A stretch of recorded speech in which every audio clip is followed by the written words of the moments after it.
Welcome everyone to this talk about two shocking and brutal killings which took place in 1920 at Cashla, just a few miles from Athenry.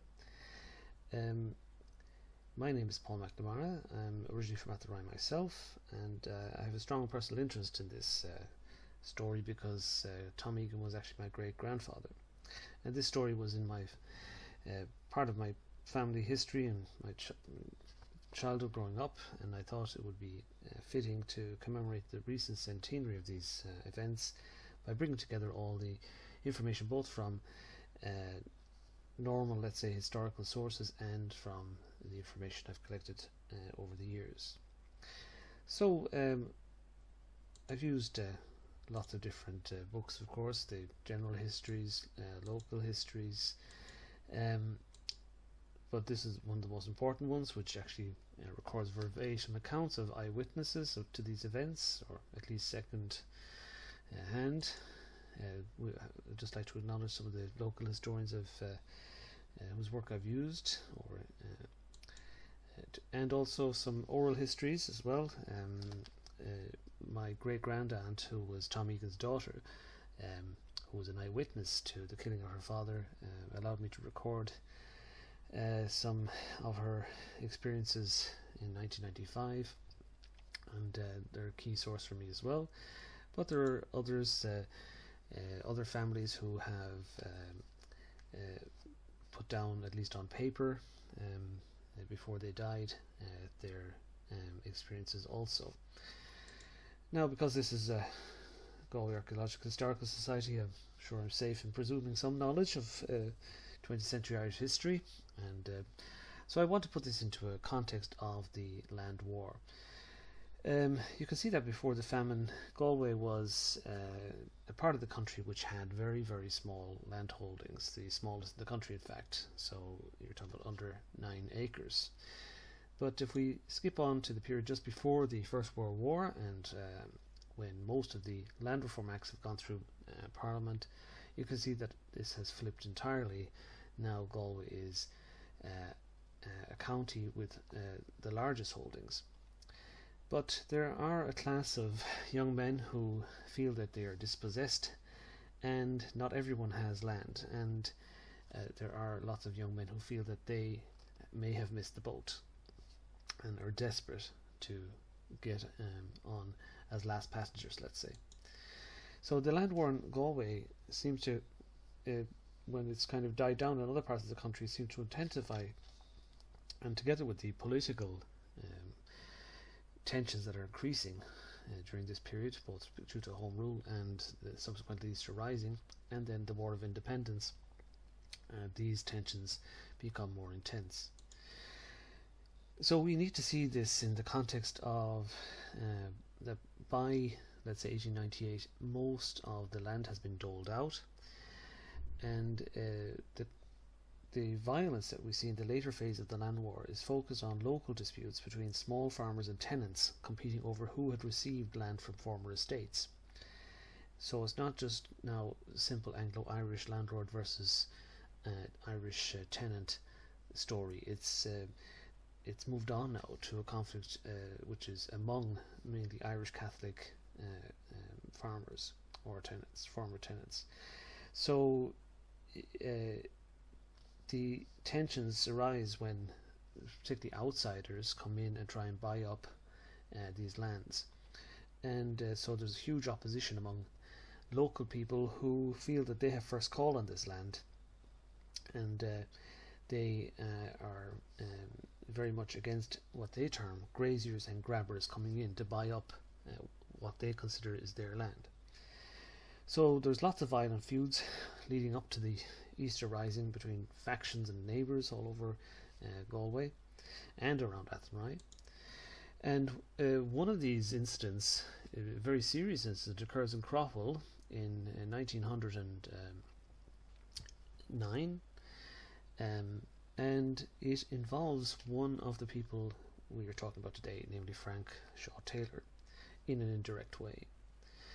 So if we look here at what occurred, so the landhugger really engendered still engendered secret societies who were still organising around Athenry. One of them was run by Tom Kenny, whose name has now been given to Kenny Park, hurling ground in Athenry, and he would have been he was a blacksmith and from Crowell, and he would have been part of this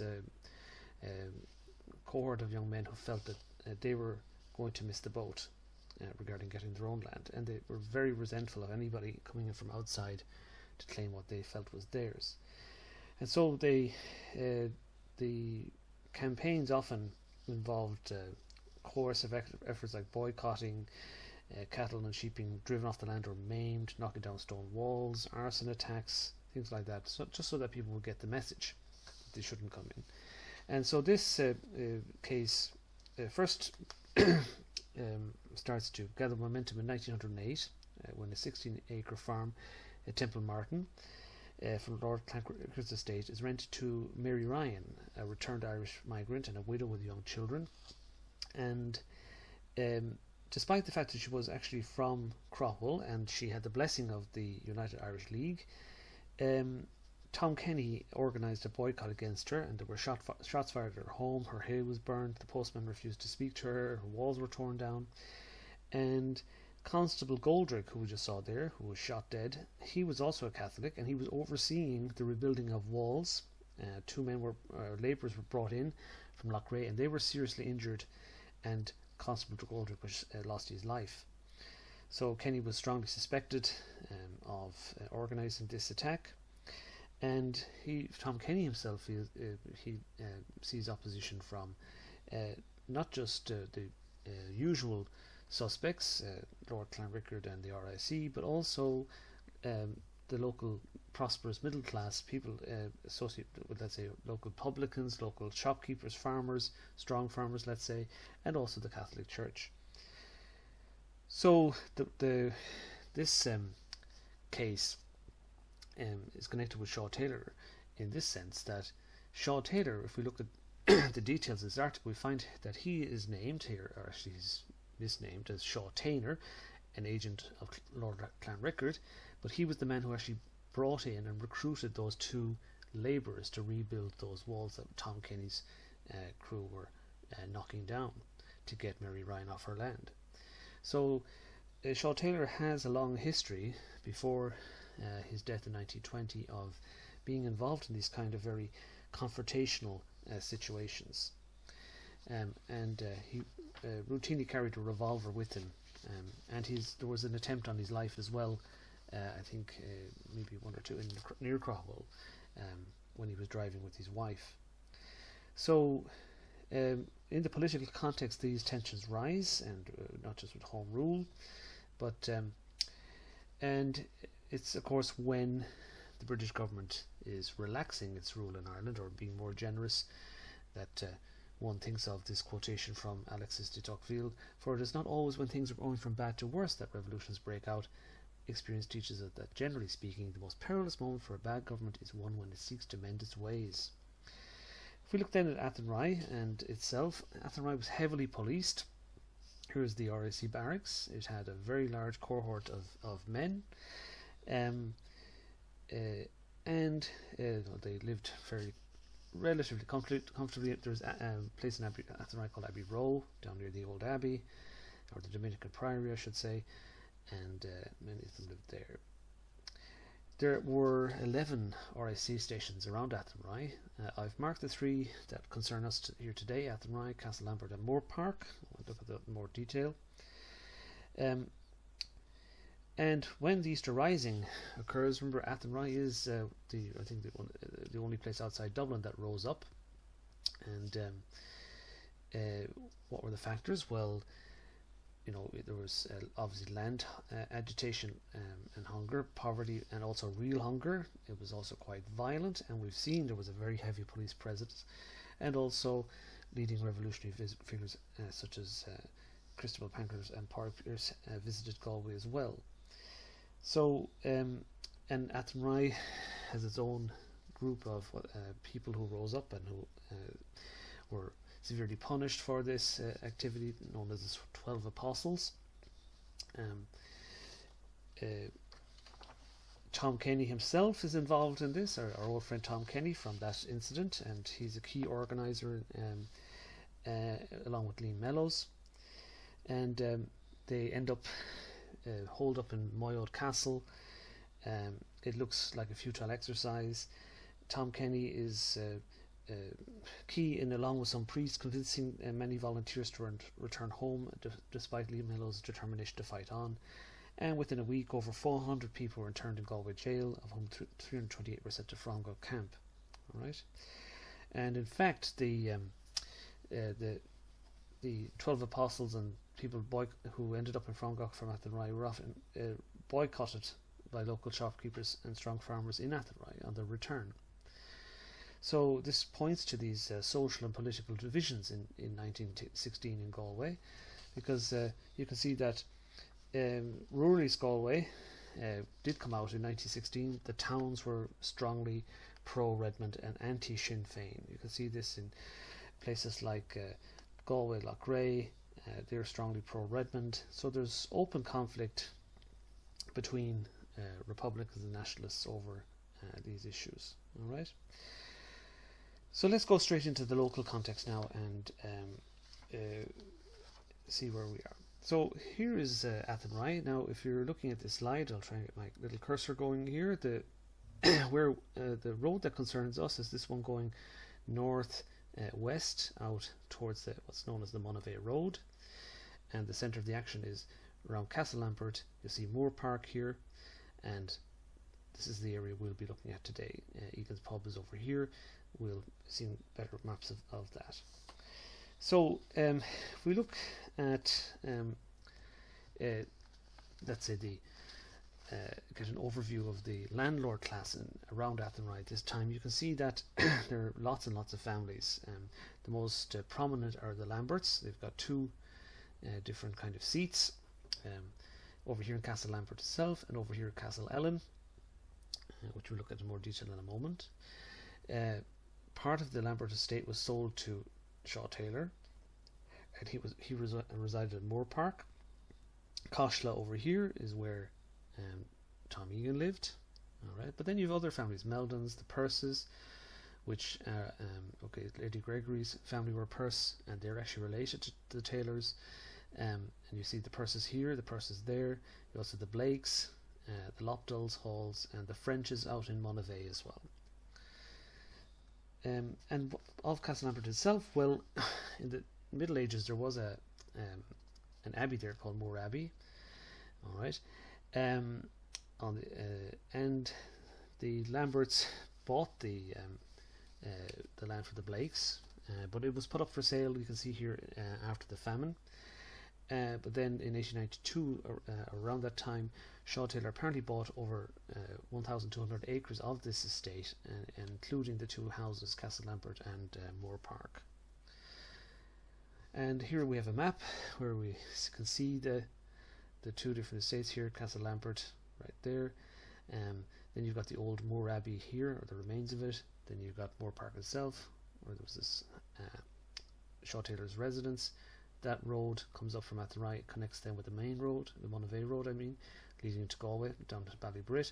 And here's Cashla, and that's we'll see that in more detail in a moment. So let's keep on. There's not much left of Castle Lambert today. The house was torn down, but the bell tower remains.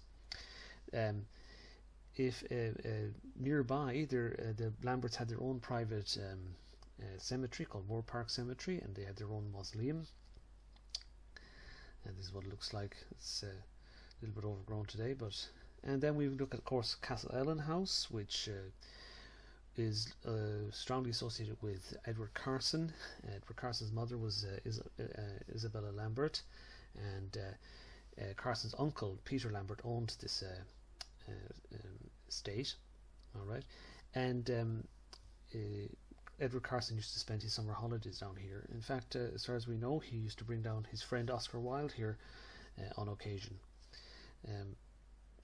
So if you want a closer look at the relationship and how close they are, Castle Ellen, Castle Lambert, Moore Park, they would have all been owned by the Lamberts at some point. but this is the area we're talking about. And in a moment now I'm going to show you a map of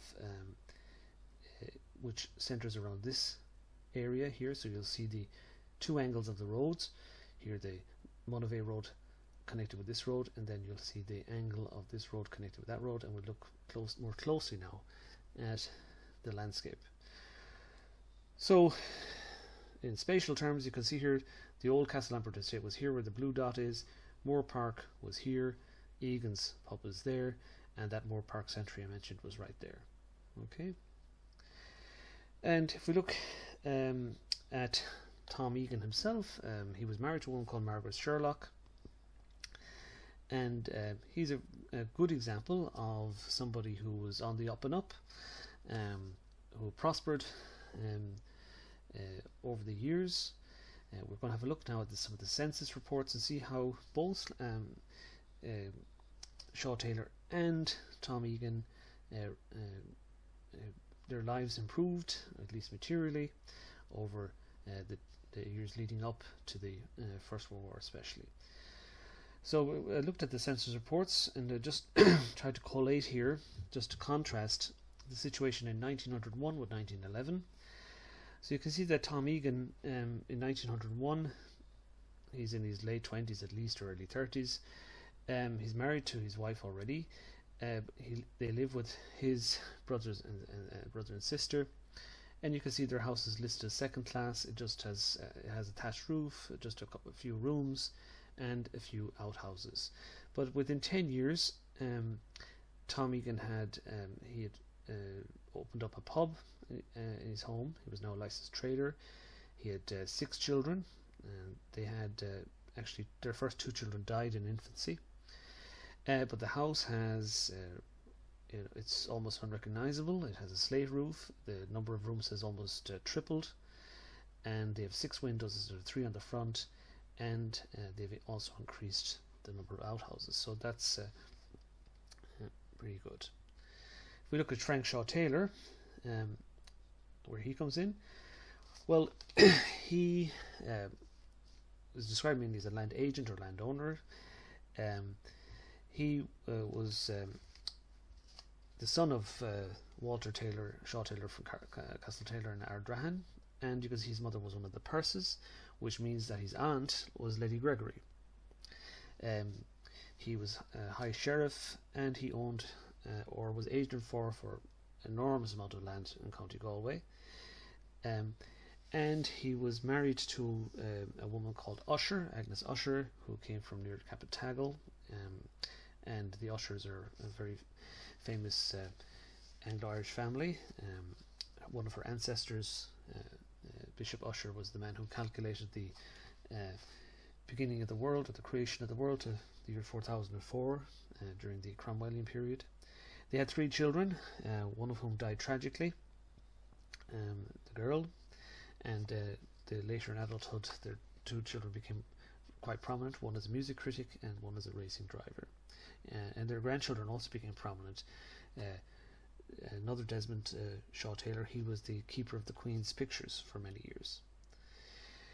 So if we look at Shawe-Taylor, there's a report in the Connaught Tribune after his death about what kind of person he was. Now I'm going to just take advantage of the fact that this is a recording. I won't read this entire quotation in full, because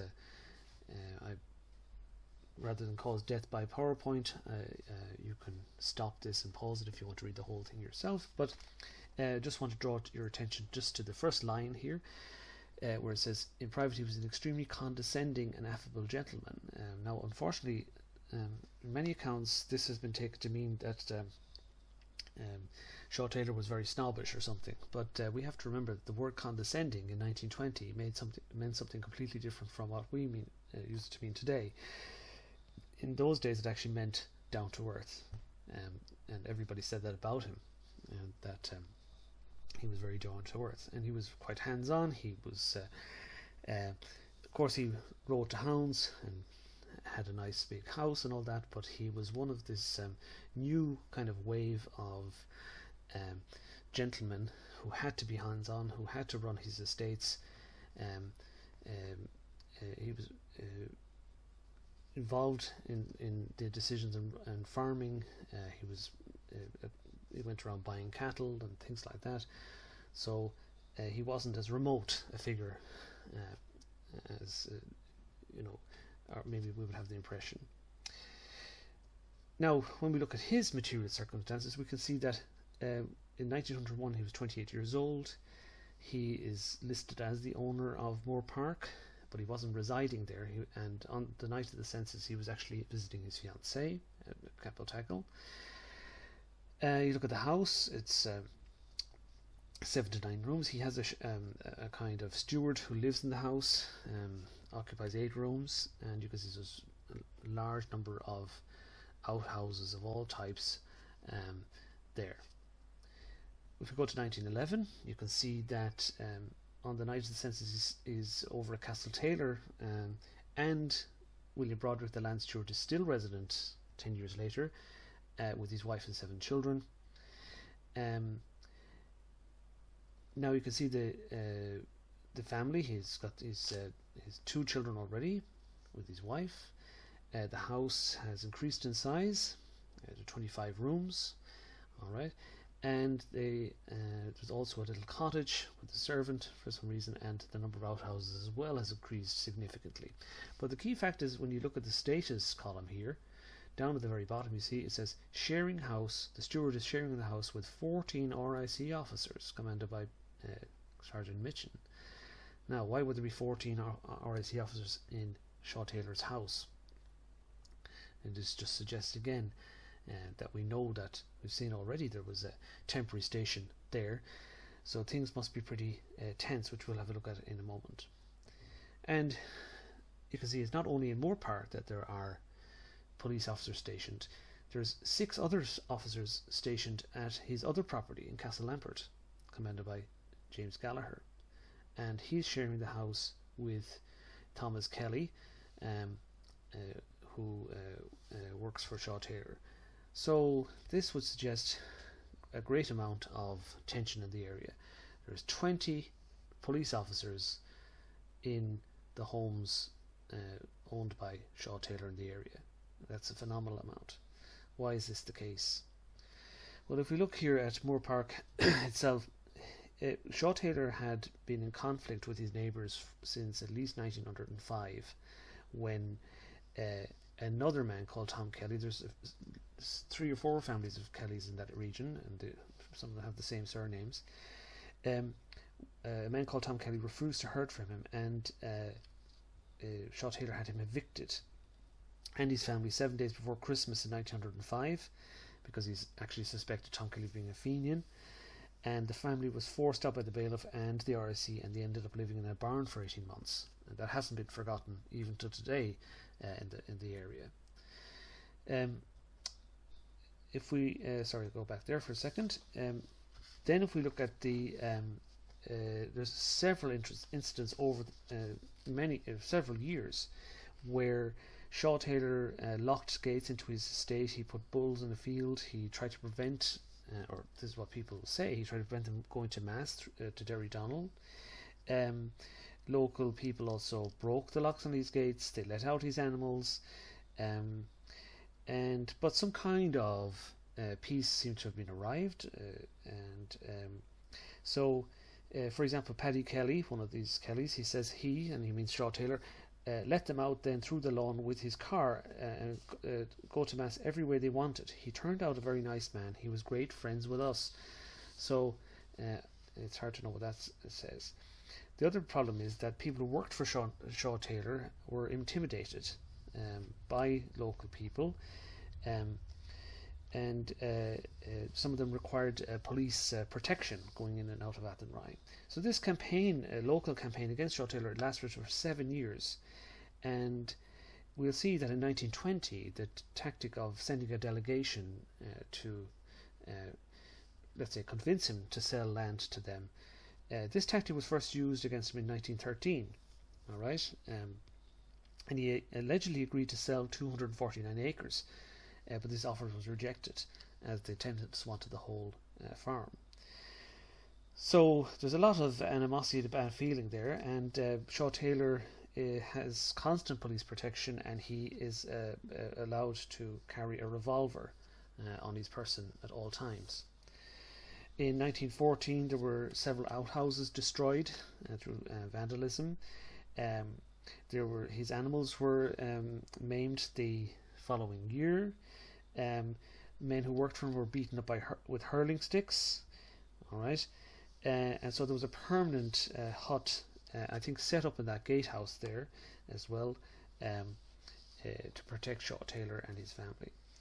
So if we skip on now just to the War of Independence, you can see here that, well, even though certain parts of the country see intense conflict, Galway is kind of seen as a quiet county for some reason, and I suppose it's because neither Tom Kenny nor Liam Mellows were in Galway at the time, and there was a leadership vacuum, and local volunteers had really no weapons to fight. So we know, of course, that Tuam, Gort and Clifton suffered reprisal attacks by the Black and Tans during this period. Now, let's have a look here at again, there's a good example of the young land-hungry men.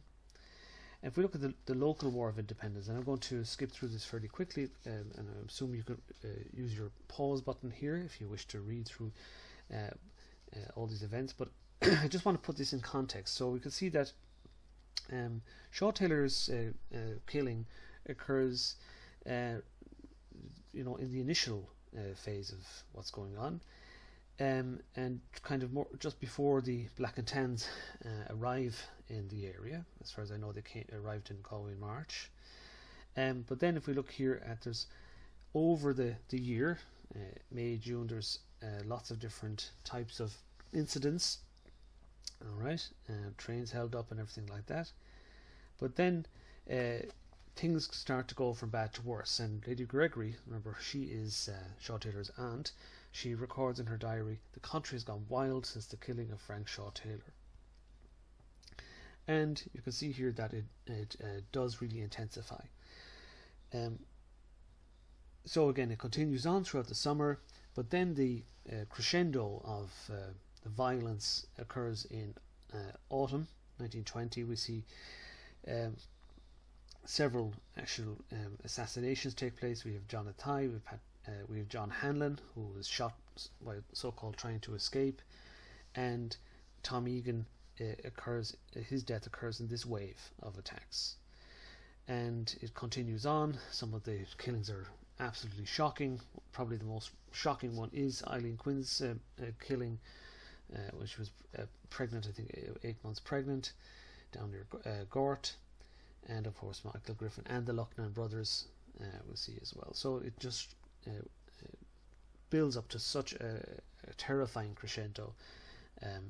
And here is W.B. Yeats's an excerpt from his poem referring to the death of Eileen Quinn, and it really was absolutely appalling. And who can forget these absolutely extremely disturbing photograph of the Lucknowns. So if we look more specifically at Shawe-Taylor and what happened to bring about his death. So in in January 1920, Shawe-Taylor receives another deputation from local people asking him to, ostensibly they want to get a road to Mass, but the issue is to also bring up the subject of land. All right. So this local deputation, Shawe-Taylor welcomes them in. He sits them down. He gives them a glass of whiskey, and then he excused himself. But he soon came back, and he seemed to be very agitated. And he stood at the door. And this is an account from Paddy Kelly, who was a brother of a man called Mock Kelly, who was apparently there. And the conversation went something like this.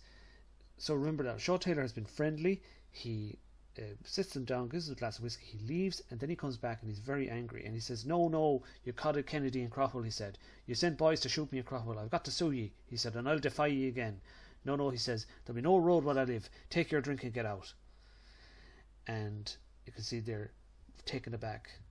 And Larry Lardner, who was one of the local IRA leaders, he was the last man to go on. He says, well, Mr. Taylor, I'm sorry for the attitude you took towards our deputation. Would there be any use in us coming back in 2 or 3 weeks' time? No, no, he says, off with you. This seems to be the moment that seals Shawe-Taylor's fate. But the curious thing is, why did his mood change? We'll have a look at that later. This very sudden change in mood. So here's the scene of the crime. That telephone box you see there on the right hand side, that's still outside Egan's pub today. So the date is 3rd of March 1920. Shawe-Taylor was 51 years old at that time. He gets up early. He leaves Moore Park at 5:45 a.m. Accompanied by his chauffeur James Barrett, and curiously he was not carrying his personal revolver. They left by car, and Shawe-Taylor was driving himself, not his chauffeur. And so shortly before 6 a.m. A barricade is spotted about 10 yards beyond Egan's pub, and that would be somewhere around there. About 5 yards in front of the barricade, Barrett gets out and attempts to remove it. Suddenly a volley of shots is fired from behind the stone wall on the left hand side of the road, over here. Barrett rushes back to the car and he finds Shawe-Taylor mortally wounded. Barrett was then hit by 5 pellets in the jaw while passing in front of the car, and he hides in front of the front mudguard. Now then another volley of shots rings out. Barrett then staggers to the side of the road, and he is possibly fell unconscious for about 5 to 10 minutes. Then he's helped up by an unknown person. He's told to walk straight on and not to look back, and Barrett makes his way to Broderick's house, where he raises the alarm, and then Mrs. Shawe-Taylor soon arrives in a pony and trap, and Barrett drives the car with Shawe-Taylor's body back to Moore Park. Now at the scene there were 15 gun cartridges found. There were 2 volleys, about 8 men involved. The attackers were masked. There were bags over their feet to cover their tracks. The left side of the car was riddled with pellets, and the cushioned partition inside the car was shot through from behind, and the front seat of the car contained a pool of blood and one of Shawe-Taylor's teeth. Okay. Now there was a coroner's inquest held, and they hurriedly assembled a jury of 12 local men, and the police were quite anxious that Barrett didn't give away too many details in this inquiry. Okay, so now later that evening after the inquest, 5 local men were arrested on suspicion, all right, of this murder. All right. Now, so if we move on, you can see here that there was a post-mortem also conducted by the local doctors, and they found 24 pellet marks in the back of Shawe-Taylor's left arm and shoulder, which would be consistent with the shot fired through the back of the cushion partition at the an appropriate range. But what is curious is that there are 3 wounds to the left side of the head in front of the ear, 2 fatal, and the skin around was blackened. Okay. Now, my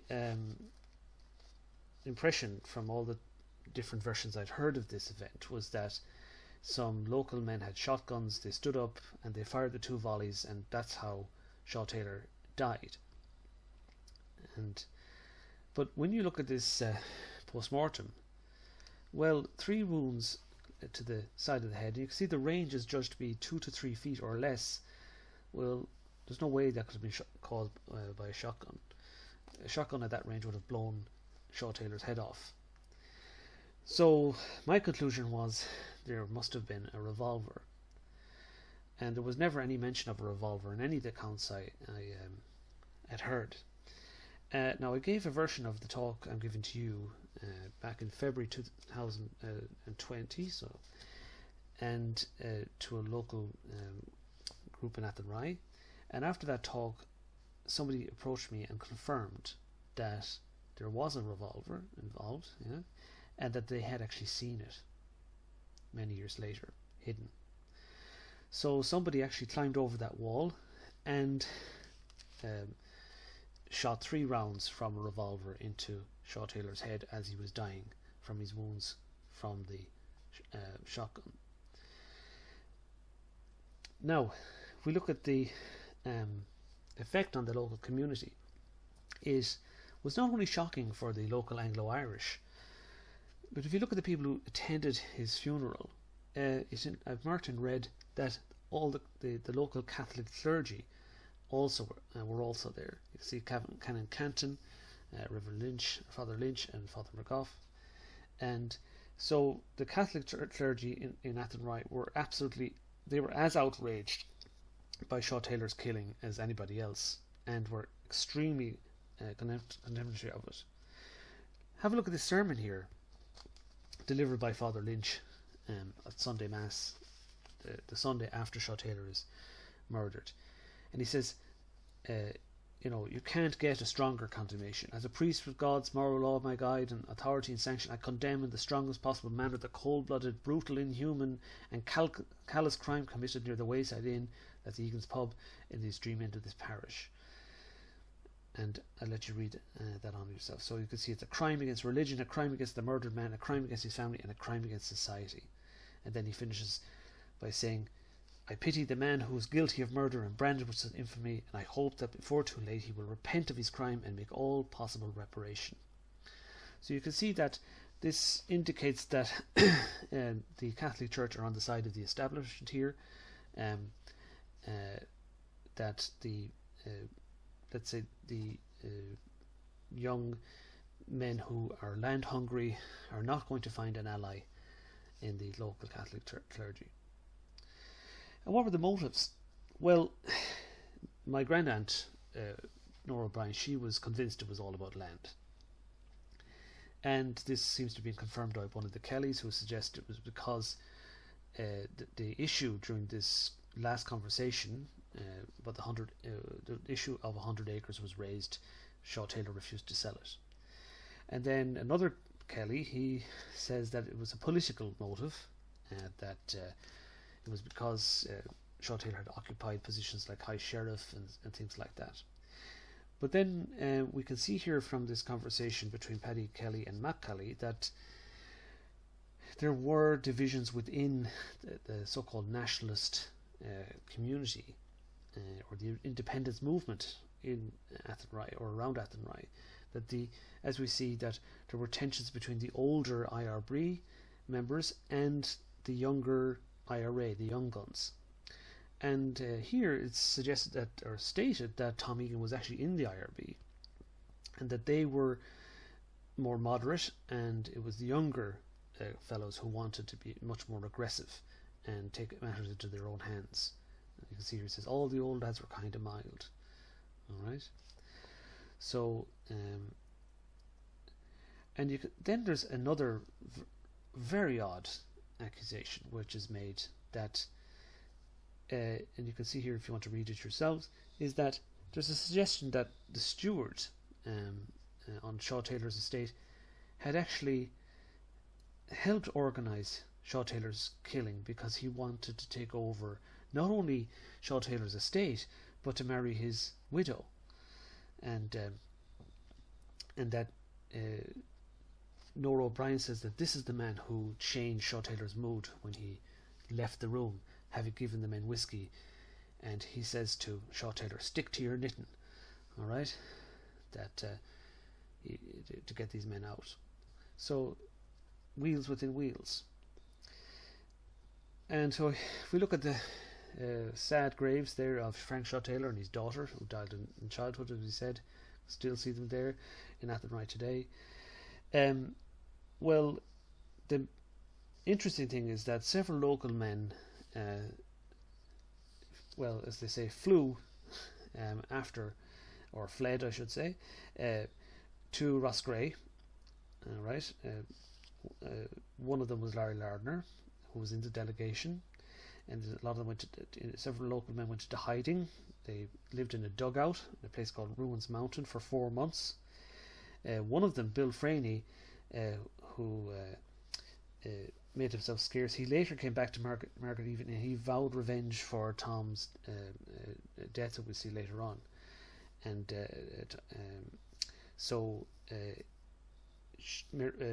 Margaret Egan was very much against this. We'll see this later. So when those men came out of hiding in the dugout, they were quickly targeted by the Black and Tans and the RIC, and they were subjected to some pretty brutal treatment themselves. But nothing was ever pinned on anybody. No one was ever convicted for Shawe-Taylor's death.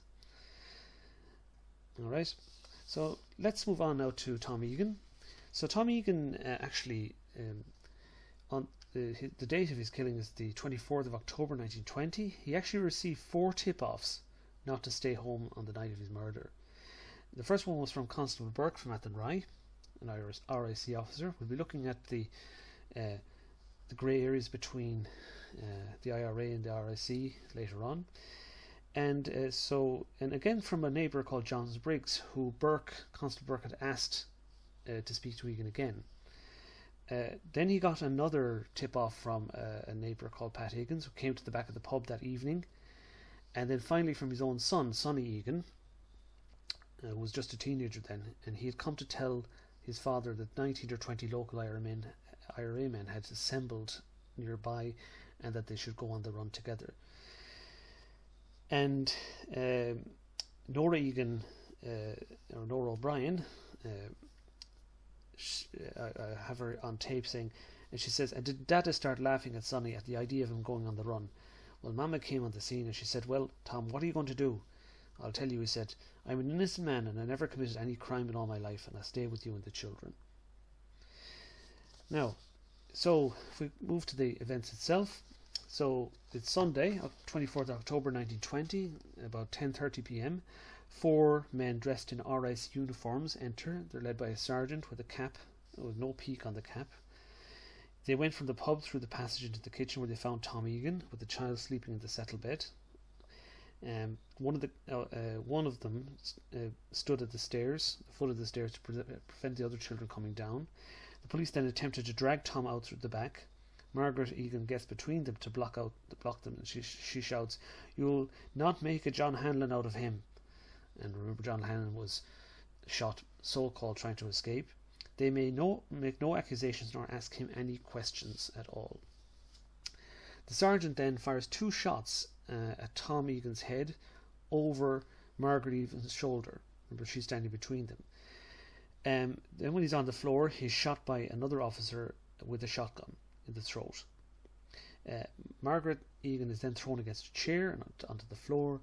The child on the bed wakes up and runs to her, and when she starts shouting for her children, the shotgun is shoved into her mouth. Then she starts crying, "Tom is dead, Tom is dead," and one of the culprits mimics her cries as he walks out in a high voice, saying something like, "Tom is dead, Tom is dead." Then the 4 men leave, and they start firing shots as they go, and one of the shots lodges in the wall over the kitchen door. If you ever get into Egan's pub today, that shot, that mark over the door is still there. It's never been plastered over.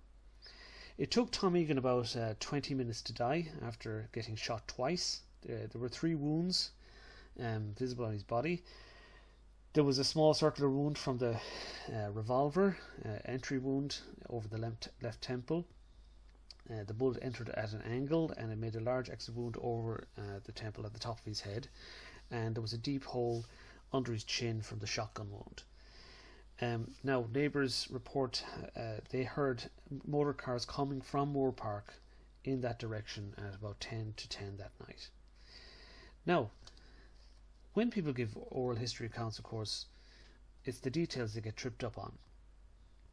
But it's also the details that can give you a little insight into whether or how accurate their memories are.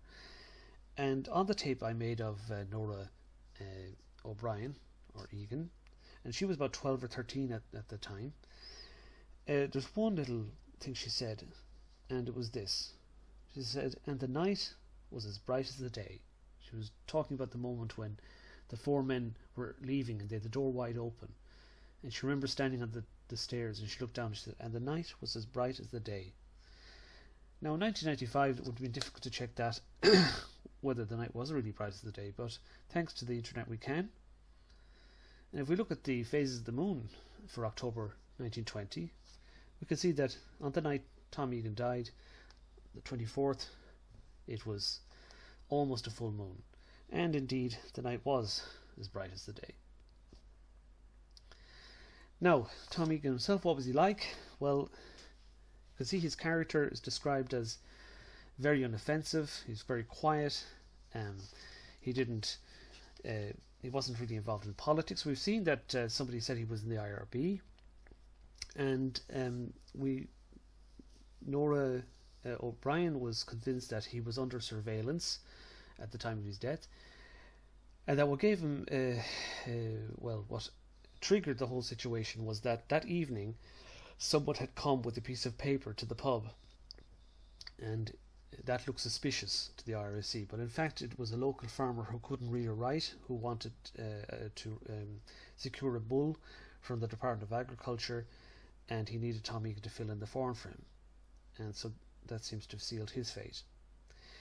So you can see here that he was law-abiding apparently, and evidence of that is Nora O'Brien says that in all the years that the pub was run, no one was ever caught on the premises after hours. It was run as a tight ship, and it was a dreadful scene. You can see that Margaret, even with all her 6 children, had to keep vigil over the body. They were not allowed to bring it anywhere. It was laid out in the kitchen, and it was a pitiful scene. Now, there was a military inquiry held on the 27th of October, 3 days later. In the Egan family, this is treated as a fiasco. The interrogators were keen to kind of suggest that the men who had come were actually IRA men dressed as IRIC, and that they were trying to suggest that Tom Egan was an informer of some kind. They suggested Constable Burke had come there to spy on them, so eventually there is an order made that he can be buried, but not in Athenry. He was only allowed to be buried in Moor Park Cemetery, just a mile or so from the pub, and only 50 people are allowed to attend that burial. Okay, so it but there was an attempt to blacken Tom Egan's name by saying that he was an informer. There was a post-mortem, a kind of cursory post-mortem carried out, and the curious thing again here is that Dr. Quinlan, who was the same man who carried out the autopsy on post-mortem on Frank Shawe-Taylor, he states that Tom Egan died of a wound to the temple, but he did not mention the shotgun wound under the chin at all. And then the police tries to again. He describes the Egans as being on, and I quote, on friendly terms with the police, and states that Margaret Egan knew nearly all the police in the district. What was that supposed to suggest? And again, they bring up the issue of the idea that the people dressed in the RIC uniforms could have been dressed in stolen capes.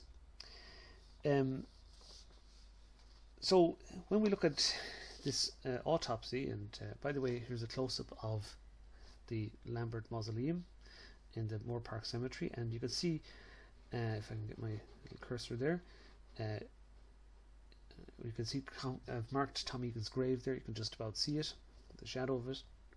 So Tom Egan is buried alongside the great Lambert landlords, and his grave is in the foreground there in front of the mausoleum, and that's it today. Alright, so if we look, I'd like to finish today by looking at some of the kind of grey areas. You can see that this curious incident where Constable Burke comes to visit Tom Egan to tip him off all right, that there is going to be an attempt made on his life. And remember, we have to look at this in the context of the RIC failed to pin Shawe-Taylor's murder on anybody. The very fact that Shawe-Taylor was shot dead outside Egan's pub pointed to suspicion that Tom Egan may have been involved, or at least that the pub was used to plan the attack. It was also reported that Tom Egan's ass cart was used to block the road. In fact, it wasn't his ass cart at all.